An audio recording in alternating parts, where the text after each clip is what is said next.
So ayan guys, ito yung inayos natin. Ang sira niya ito lang, yung dalawa kasi yung switch na ganito. Ito sa ilaw lang, ito yung sa power niya. Yan, pinaka main switch.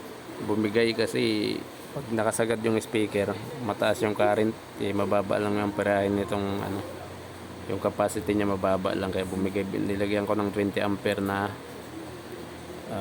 DC, itong gamit pang solar ng mga DIYer. 20 ampere siya. Yan, matibay na yan. Kaya nagcha-charge pa lang siya. Okay na to. Napatugtog ko na rin to kaganina. Yan.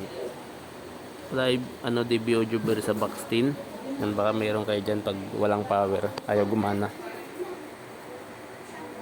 Yan, check nyo lang yung switch nya, ay yung power pagka yung pinaka pag power on, pag ayaw gumana. Yan, palitan nyo lang to.